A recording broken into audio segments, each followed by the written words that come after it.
الشيطان الرجيم بسم الله الرحمن الرحيم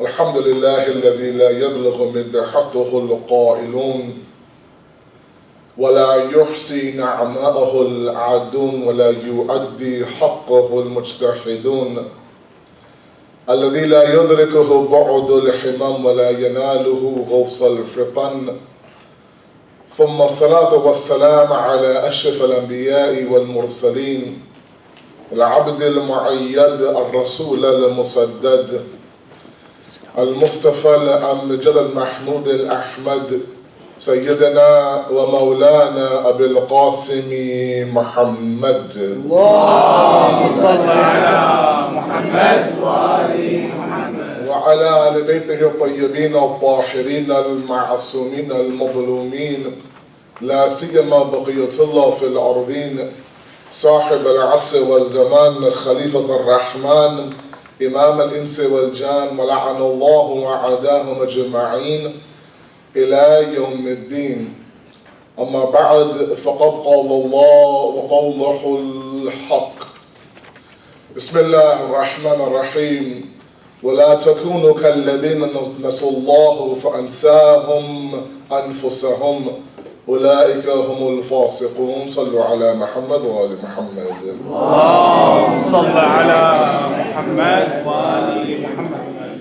Reviving our soul has been our ongoing topic. Tonight is our second lecture. Last night we introduced what the problem was.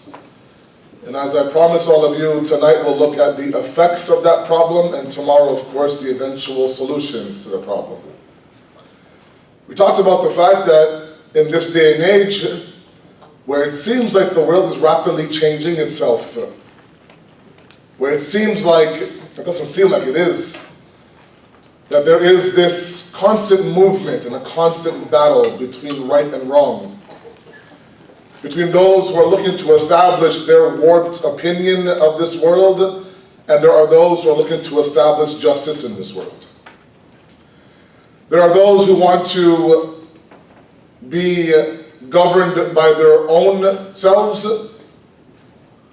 and thus they uproot this corrupt government that they live under.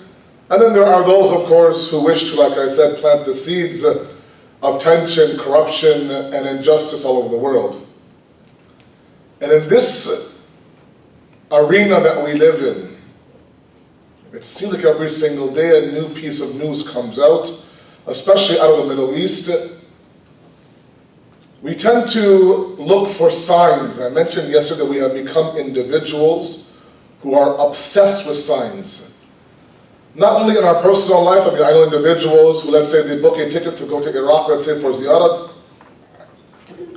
and for some reason that flight becomes cancelled. They take it as a sign that their invitation from Abu Abdullah has also been cancelled. And so they say, look, it's not my time to go. Or, for example, if they are planning a wedding of theirs, and I tell you this, these are true stories. And on the day of the wedding, it's pouring rain. They take it as a sign that the marriage won't be a very healthy one. And these types of obsessions that we have about signs, they tend to control our life. As a nation, as an ummah, we also look for signs. Be it the death of a Saudi prince, be it the establishment of a black flag group, be it the crushing, let's say, of this country, the invasion, let's say right now in Yemen, etc., all these things, we see as signs of the coming of the Imam, and no doubt they are signs of the Imam. But as I mentioned yesterday, the problem is that outside of us, we are obsessed with signs, and we neglect the signs inside of us. Outside we have solutions. For this person, for that person, for this nation, for that nation, we don't have solutions for our own problems. And so what ends up happening is that we enter a world of spiritual complacency. We become comfortable with the way that we are.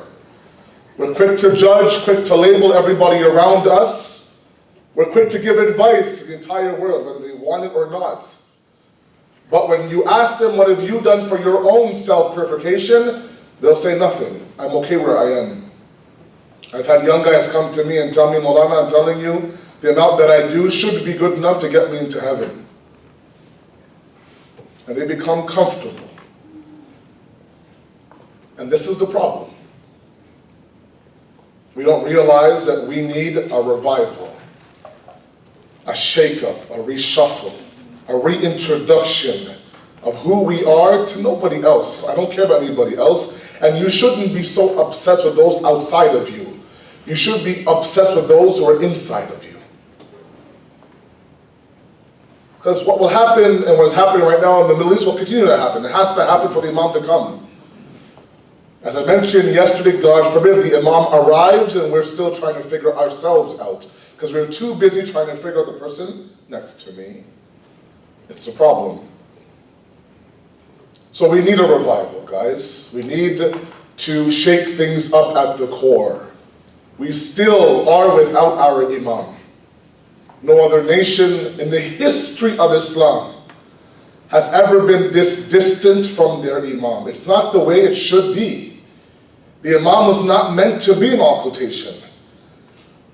Allah subhanahu wa ta'ala does not send Imams to go into ghaybat. The Imams are meant to be minhum, amongst the people, with the people, by the people. They're supposed to be a hujjat for us, a proof for us. They can only be a hujjat when they're amongst us. So we're not doing something right. Otherwise the Imam would have been here by now. It's one thing where the Imam, let's say, is in Mashhad, like Imam Rada alayhi salam, and his Shias are in Medina. It's one thing where, let's say, Imam Al-Hadi, let's say, is in Samara, and his Shias are in Medina. It's one thing where we are here and our Imam is inaccessible in ghaybat, occultation. That's a whole different ballgame now. We can't keep going like this as individuals. If we want to fix the nation, and believe me, I know that all of your hearts bleed like mine when you see what's happening in the Middle East. And a lot of you have vested interest in these countries, be it Iraq, or be it Yemen, or be it Pakistan, or be it Afghanistan, or be it wherever the case may be. Bahrain, many of you have been there. Families, you've heard of your nephews, your cousins, your uncles, your aunts, losing their life in the battle there.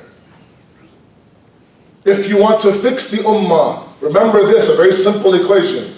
The ummah is comprised of a collection of communities. A community is a collection of several families. And a family is a collection of certain individuals. If the individual is not corrected, then it has a trickle effect all the way up to the top of the ummah. If you want to fix the ummah, you have to start with the individual. Pure individuals equate pure families. Pure families equal pure communities. And a pure community based all over the world is a pure ummah. Very simple. We skip steps sometimes. Right? How can we fix the Seattle community? How can we fix that family? How can we fix that individual? Let's look ourselves in the mirror and see how can we fix the reflection in the mirror. Let's start there at least. Because if we, God forbid, get to a point where we sit there and we convince ourselves that, look, man, I'm good. The guy beside me needs help. If you get to that stage where you have that conversation with yourself, where you sit there and you convince yourself that, look, I'm okay where I am, I'm solid in my foundation, I need to go out and like Superman save the world, then the one person that you can start saving is yourself, because you've lost it now. This is the problem that we presented yesterday. We have two effects tonight with time, inshallah, to talk about. When we enter this realm where we have forgotten ourselves, and the base of our discussion from the Quran is the verse I read for you every single night from the khutbah, is that it says, do not be like those who have forgotten Allah. And when they forget Allah, He causes them to forget about themselves. These are people who are the faucet, the transgressors. Let me mention one thing about a faucet here very quickly and move on. Sallu ala Muhammad wa ali Muhammad.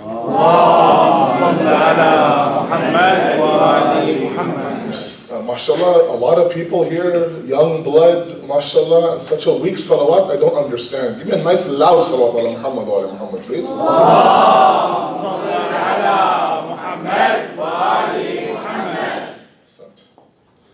We talk about a faucet. A faucet is somebody, very quickly, a person who was on the path and then he deviated,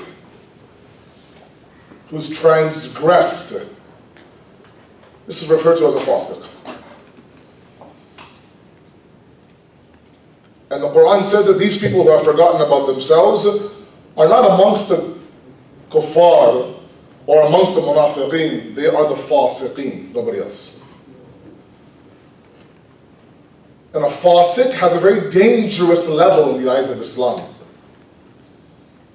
And it should teach us that it's very possible for us to be guided at one point, and then because we let our guards down, we end up deviating off the path. Sometimes, we have this ego about ourselves. We think, look, I was born in a very strong Shia family. I've been attending these Husseiniya since I was a child. I have this love for the Ahl Bayt inside of my heart. My akhirat should be good. I don't foresee a problem in the next world. In that process, we let our guard down. When the guard goes down, shaitan attacks. And we have seen, I'm sure all of you have stories that I don't. I have stories. Individuals who are the pious of the pious, now they're completely off the path. We have cases in my city of individuals who were Shia kids, and right now they're in Saudi enrolled in a Wahhabi institution. Beard down to here, no mustache, praying with folded arms. Not a Sunni ideology, we can perhaps accept that. A Wahhabi Salafi ideology. Born in a Shia Sayyid family. The point I'm trying to make is don't take your Iman for granted, please. It's not part of my topic, just in brackets. Don't take your faith for granted. Don't think that because the base is there, that base doesn't need constant protection. The Quran warns us time and time again. Many times, many ulama in the qunut of their salah, like myself, we read a dua from the Quran, رَبَّنَا لَا تُزِغْ قُلُوبَنَا when? بَعْدَ إِذْ هَدَيْتَنَا. Oh Allah, do not allow this impurity to enter my heart, not before I'm guided, after you've already guided us. After you've already given us inspiration to come on the path, then we're begging you, Allah, don't allow this impurity to enter my hearts. Meaning what? It's very possible. It's very possible. Our faith is strong for whatever reason. It could be off the path. So be careful. Sometimes, in the wake of problems, and this is really, I came here a couple years ago in Zainab Center, and I talked about, if you recall, the philosophy of hardships in Islam. I talked about the idea that yes, many of us face hardships. Every single individual in this room, including me, we have a story to tell. We have some problem we're going through. Right now, as I'm speaking right now, many of you are quietly suffering in your own life. And no one knows it but you and God. You put on a front, you put on a mask in front of everybody else. You go back home, close the door, and that's when you take off the mask. And that's when really the pain comes shooting out. And sometimes in that hardship, which is meant for you to go back to Allah, we end up losing our faith in the midst of that hardship. That's why Imam Ali has a beautiful tradition. Oh man. He says, don't ever ask for a problem-free life. Don't ever ask for a life that's free of hardship. It's not possible. This dunya, this world that we live in, has two purposes. One is test, the other is distraction. Nothing else. Yeah, there might be a few things here and there, but these two are the main ones. He says it's impossible that you live in this world without there being some struggle. Now, if I have time, and I don't want to repeat myself, I would talk about the philosophy of hardship. He says, don't ever ask for a problem-free life. Instead, Ask that your faith is protected while you go through that hardship. Allahu Akbar. How many times have hardships been placed on our path? And the result is what? That instead of running to Allah, we've run from Allah. And we've lost our faith. This ayat is reminding us that those who have forgotten about themselves have treaded the path of those who are a faucet. Those who have been given the guidance, have been shown the path, have been shown the way, even treaded that path. But for whatever reason, they've deviated off the path. They've made a left where they should have went straight. So please be careful. Please be careful. Always have your guard up against shaitan, against your own nafs, against all these things. Otherwise, God forbid, you end up being like those who were guided at one point, but this impurity entered your heart, and now you're off somewhere else. Sallu ala Muhammad wa ala Muhammad. اللهم صل على محمد وآل محمد. Those who have forgotten Allah, Allah has caused them to forget about themselves. The very first effect that we have of this problem is something called ghafla in Arabic. It's a disease of the soul. The English translation that we have is what's called heedlessness.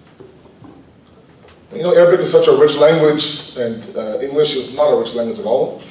You try to define these terms, and you end up doing a grave injustice to this beautiful language of Arabic. Heedlessness is not a bad translation.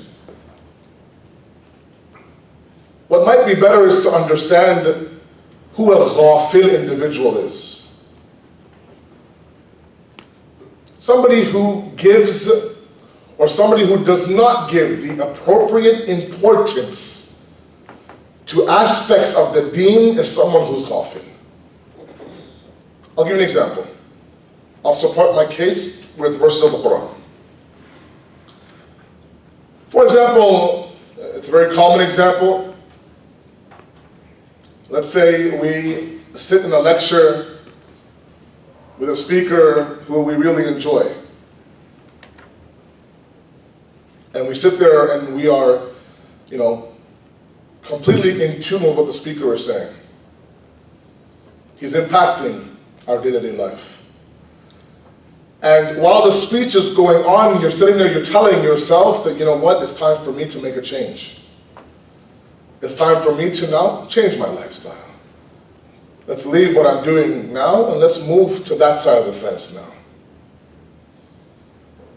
And while the speech is going on, you're revved up, you're powered up, you're motivated.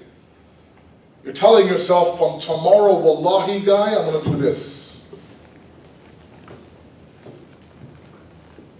When the speech ends, and you have your quiet snacks, and you walk towards the car. And on the way home, you forget about everything that the speech had talked about. And you get back to your routine life. You forget. And that's happened several times. Sometimes we go to, let's say, Karbala, Najaf, Mashhad. We go send our salam, we kiss the Dhari, for example. We come back, and while we're there, we're like, I'm telling you, we even promise about Abdullah that from tomorrow, that's it, I'm a new person. We come back, and maybe that spark might last a day or 2, 3 days, 4 days, maybe a week. After that, we're back to our normal selves.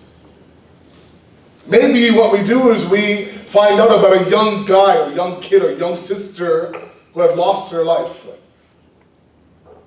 Just now in Toronto, a couple of weeks ago, we lost a 26-year-old dentist. Went to Iraq, and he would have dental camps every single year in Iraq. Free dental care for the Iraqis. Came back, a week later, he was gone. The entire community was, we were just rattled at the core. We knew him very well. I recited his nikah 10 months ago. 10 months later, now we're at his funeral. Thousands upon thousands were at the funeral. People who knew him, people who didn't know him. Muslims, non-Muslims. Right? We're jolted. Guys who grew up with him, guys who played sports with him, guys who went to Iraq with him, all of them, at that age, young 20s, mid-20s, guys like me, in our 30s, we're all sitting there wondering, wow, how could it be? And for a moment you think that could be me in that casket, that could be my father now, carrying my coffin towards my grave. And that thought enters your head. You start thinking about your own life for a moment. You start to actually sit there and talk about the fact that what have I done in this world? And what should I be doing in this world? And now thoughts and questions that you thought you had 40 years to answer now are asking you to answer them now. And you're jolted. But then that jolt fades away. And Shaitan comes and says, look, this is a 1 in a million chance. 26-year-olds don't die like this. And you also won't die like this. There are 90-plus-year-olds who are carrying the coffin of a 26-year-old. You'll be one of those 90-plus guys. Don't worry. You have lots of time to live your life. Do what you want to do. At the age of 50, 60, 70, buy your ticket for Hajj. Labbaik, Ya Allah, labbaik, come back. Khalas, you're done. That's it. You go to Allah as a brand new slate. You lived your life in this dunya, you've achieved this in the akhirat. What better? That equation, that process that a lot of us go through is called ghaflat. It's dangerous. It blocks progress. It feeds the ego. It's Shaitan's tool in his back pocket, that whenever for a moment you talk about reforming yourself, he says, well, wait a second, you're 21 years old, man. Hang out, chill out for a bit. Grab a coffee, take it easy, it's okay. These aren't the days now for you to elevate yourself. And then he runs off a list of everything that you do that others don't do, just to pump that ego of yours. And we fall into the sleep of ghaflat, this sleep of heedlessness, of unimportance. We go back to our everyday life. Tomorrow, inshallah, when we talk a little bit about the solution, one of them is something in Farsi called qadr shinasi. Understanding your own value in the eyes of Allah. That's a big solution for us. When we understand our value in the eyes of Allah, when we look at ourselves through the lens of Allah, is that possible? We'll try it tomorrow, inshallah. Then you understand that ghaflat and all these other effects of the revival of your soul, one by one gets washed away. That's tomorrow, inshallah. The Quran talks about ghaflat as a very dangerous level to achieve.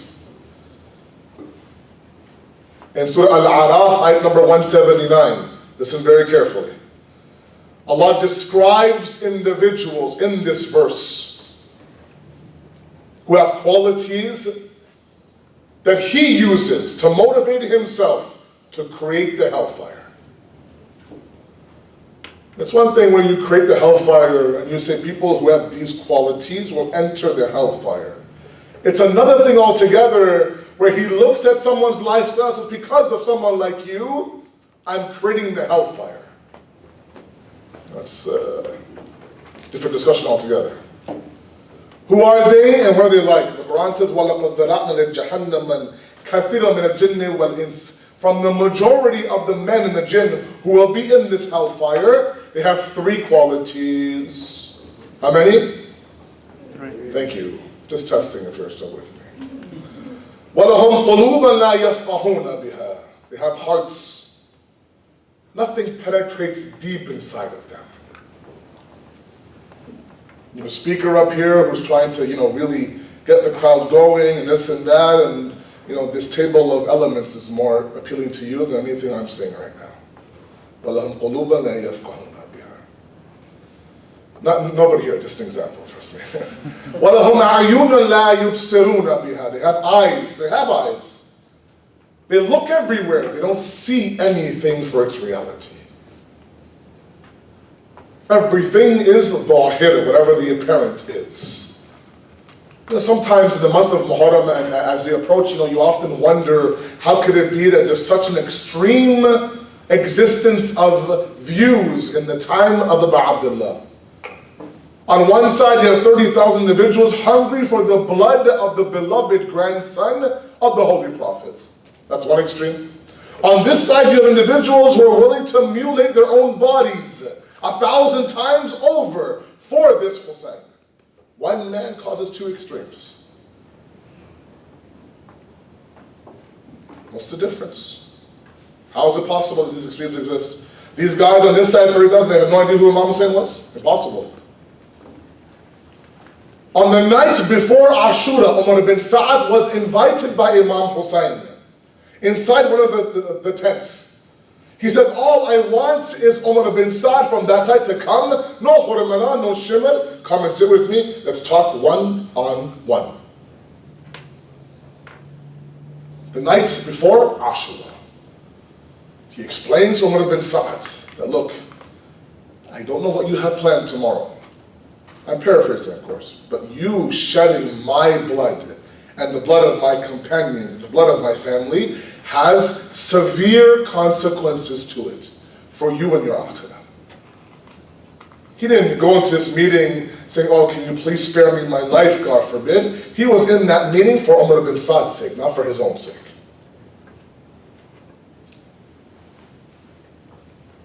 The entire night went by. Now can you imagine, you have a meeting one-on-one with the grandson of the Holy Prophet, his eloquence, his face, his sheer presence should rock you at your core. The entire night goes by, and I have no doubt that the words of Hussein were echoing in the minds of Umar ibn Sa'd. When he woke up on the morning of Ashura, Khurd ibn Yazid al-Riha'i is asking him that today is the 10th of Ashura, I'm seeing thousands upon thousands on this side. I see maybe max 100 on Hussein's side. What do you plan to do? He says, I plan to kill the man. I have no choice. Because Khurd didn't realize or didn't think for a second that there would actually be a battle that will ensue. He definitely didn't think that Umar ibn Sa'd would behead the daughter of the son of Fatima. For sure he didn't think that. He says, wait, you're going to kill Hussein?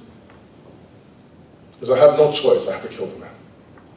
He asked him again, you're going to kill the grandson of your Holy Prophet. He says, I have no choice. It took an entire night, a discussion, a one-on-one meeting with Hussein, and still the conclusion to that was no difference. I will do what I planned to do when I first entered the plains of Karbala. Khurd heard this one sentence from Umar's mouth that I'm going to kill Hussein, packed up his things, grabbed his son, his slave, and went towards Hussein. And very, very famously, it says, I'm standing between heaven and hell, and I choose the path of heaven. What took an entire night for Umar ibn Sa'd to not realize took 1 second for Khurd to realize. And the difference was what? The difference was that they understood that not everything is a zahir or an apparent presentation. Umar ibn Sa'd, they say in the books, used to play in the streets of Medina with Hussein. Shimr bin Dhul-Jawshan, who was responsible for the Shahada of Abu Abdullah on the day of Ashura, was a man who I've said several times, fought in Siffin, in the army of Amir al-Mu'mineen, against Muawiyah, the father of Yazid. 21 years later, he's beheading Imam Hussein. The difference is what? The difference is the fact that Imam Hussein's companions saw that this apparent war is an avenue for spiritual success. And they saw this apparent war as an avenue for materialistic success. Yazid promised him, whoever inflicts the most pain on Hussein will have the biggest reward from me.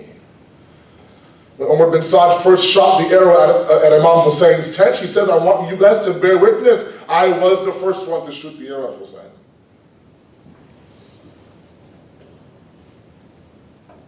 Sometimes you have this idea of a whole different discussion of what's called basirat in the Quran. Eyesight versus insight. Eyes of the body versus eyes of the soul. Islam equates vision to not these eyes working, but the eyes of the soul working. وَلَهُمْ أَعْيُنٌ لَا يُبْصِرُونَ بِهَا. They have eyes, they don't see anything. They look everywhere. Their eyes are open, their hearts are closed, they're blind. وَلَهُمْ أَذَانٌ لَا يَسْمَعُونَ بِهَا. They have ears, they listen to everything, they don't hear anything. Time and time again you're saying, do this, do this, do this, do this, do this, nothing happens. خَتَمَ عَلَىٰ قُلُوبِهِمْ, the Quran says. Their hearts are sealed, man. Nothing's going in, nothing's coming out. أُولَٰئِكَ كَالْأَنْعَامِ. They're like cattle, they're like animals. The herd goes here, they go here as well. The herd makes a left, they make a left as well. بَلْ هُمْ أَضَلُّ. They're worse than cattle. أُولَٰئِكَ هُمُ الْغَافِلُونَ. They are amongst those who were heedless, the Quran says. They've been told time and time again. Their parents tell them, the Quran tells them, the ulama tell them, their conscience tells them to leave this life of yours that you're living and enter the world of spirituality. Nothing happens, nothing happens. They are people who have ghaflat inflicted inside of their souls. The very first and the most powerful effect when we forget ourselves is the disease of ghafla, nothing else. How do we come out of ghafla? Let's discuss that very briefly. Sallu ala Muhammad wa ali Muhammad. Allahumma salli ala Muhammad wa ali Muhammad. I understand that my tone in these past two speeches may come across to be perhaps a little bit hopeless, and the constant hammering down on all of you. And of course, that's not my motive. It's not my purpose behind these lectures. But I just don't want it to happen that the world is moving towards the zuhur of our Imam, and we have been stuck in this quicksand of ours since we were 15 or 16 years old. And so please forgive me if I come across as somebody who perhaps is, is hammering all of you. I don't mean to do that. It's getting quite serious out there, and we need to equally be as serious with ourselves. Khair. One thing to pull us out of ghaflat is dhikr of Allah. And I don't mean the tasbih in your hand. I don't mean to walk around the street saying Allah Akbar, Allah Akbar, Allah Akbar, Allah Akbar, on the bus, Allah Akbar, Allah Akbar. No, that's good. But what you need are reminders. You need the dhakirin to remind you. Not only guys who wear this cloth on themselves. Individuals, movements, anything that pulls you back on the path. Look, there are things out there, guys, that sometimes push us towards God. Then there are things out there that push us away from God. There are people out there that make us forget about God when we're with them, and there are people out there that remind us of God when we are with them. There are people out there, there are movies out there are speeches out there are books out there. There are apps on our phone out there that, inject spirituality inside of us. Then there are all those things also in this society that suck out the spirituality also from our systems. And when I'm with this person, I feel like I'm moving towards Allah. When I'm with this person, I feel like I'm part of Shaitan's army.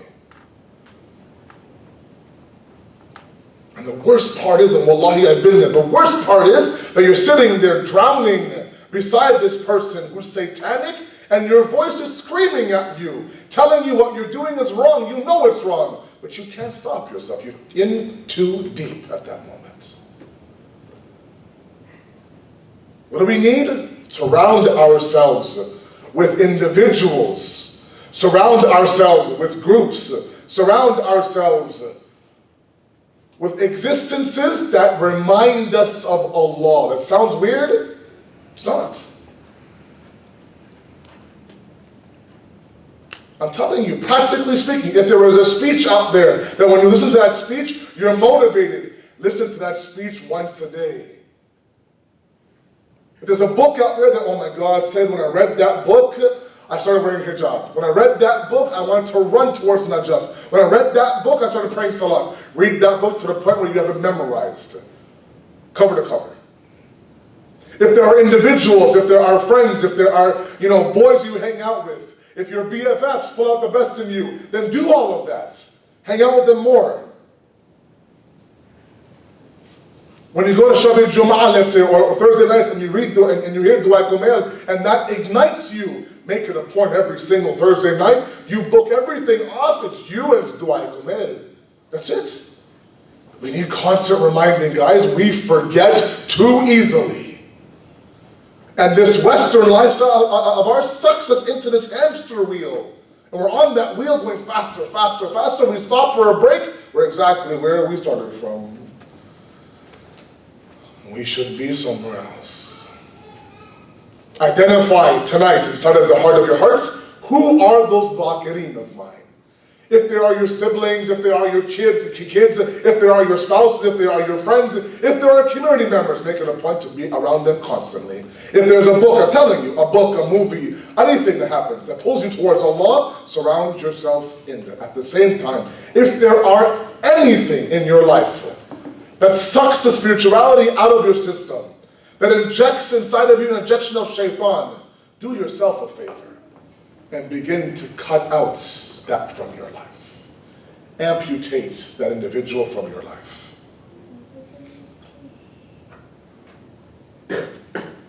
Otherwise, the ghaflat will not leave us.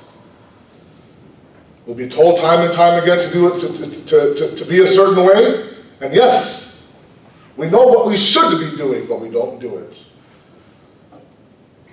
There's a huge marja who we lost several years ago, Ayatollah Bahjat, rahmatullah alayh. There's a very beautiful statement that he left behind. His statements, of course, are very profound. One of them, he says, that if only our ummah acted on what they knew, if only our ummah acted on what they knew, we'd be somewhere else right now. No one's asking to rediscover a new science in Islam. No one's saying for you to go and spend 20, 30 years in a hawza. No one's saying. If you do, that's good. If not, that's fine. But the amounts of knowledge that you know and have heard from you from when you were a child to now, how much of that have we acted on, myself included? How much have I practiced what I preached from this podium or from the minbar? It's between me and God. How much have all of you practiced on what you've heard from this podium and from this minbar? So we need constant reminding. And I ask my youth out there, a lot of you mashallah are very young, and I love seeing you guys out in these programs. One of the beautiful ways for us to remind ourselves is to be involved in some community. Make it a point to at least once a week go to your local community, please. It's not a perfect center, no center is. Okay? You might find there are adults fighting, and there's disunity, there's detachment, there's politics, there's fitna, there's facade, there's fighting, there's cold tea, all these issues that we have. And we're looking for this beautiful, perfect, flawless building where everyone is in utopia. It won't exist. I know individuals, and ask yourself if you are this individual, who lives 5 minutes down the road from an Islamic center and has boycotted the center. To prove a point. The only point that you're doing is that you're denying yourself the opportunity to remind yourself of Allah. I'm not saying to get involved in politics. I'm saying if anything, you get a salat, you get a dua, you get some salahs, maybe some duas from some elders, and you leave. We need sources of remembrance. We need individuals to remind us. We need help in this idea. Otherwise, the ghaflat will totally and absolutely devour us. And then we have no excuse in front of Allah when He says, why weren't you this way? What are you going to say to Him? That no one told us. It's not like people are spending money to get ulama here. It's not like these youth guys are working day and night to put together these programs. It's not like, there's efforts being done. There are efforts being done out there for this reason, to remind all of us what we should be doing. It's time now for us to execute, that's all it is. To begin to convert on what we know to what we do. And that will be our salvation, inshallah. Sallu ala Muhammad wa ala Muhammad. Allahumma salli ala Muhammad wa ali Muhammad. So one effect of this concept of us forgetting ourselves is something called ghafla. We become ghafil. We don't give importance to those things that will make us or break us in this world and the hereafter as well. And the one solution that we have when it comes to ghafla is to surround ourselves with those who are the dhakireen for us, who remind us of Allah, remind us of why we're here, pull us out of our drowning lifestyle. And actually be that source of amr bil ma'ruf and nahy anil munkar for us. It's vital, it's important. We had a second effect as well, but my time has run out. Inshallah, tomorrow we'll very briefly talk about the second effect, and then we'll go through at least two solutions. If I don't ramble on for half an hour about one solution, we can at least talk about, inshallah, tomorrow, two solutions. We ask you, Allah subhanahu wa ta'ala, to inspire us, to forgive us, to allow us to understand that if we have an ounce of your remembrance inside of us, it's because of your grace and because of your lutf. We ask you, Allah subhanahu wa ta'ala, please forgive our sins in the month of Rajab. Give us tawfiq to not repeat those sins. Forgive the sins of our parents as well. We ask you, Allah subhanahu wa ta'ala, to weaken the hands of the enemies of Islam, to strengthen those who are upholding the values of Islam all over the world. We ask you, Allah subhanahu wa ta'ala, there is so much bloodshed, injustice, corruption all over the world. In Yemen, in Iraq, in Afghanistan, in Palestine, in Pakistan, in Bahrain. It seems like every corner of the globe is shedding innocent blood. We ask you, Allah, the one solution that we know is the coming of the 12th Imam, to hasten that reappearance of his and allow us to be beside him when he comes, inshallah. Wassalamu alaikum wa rahmatullahi wa barakatuh.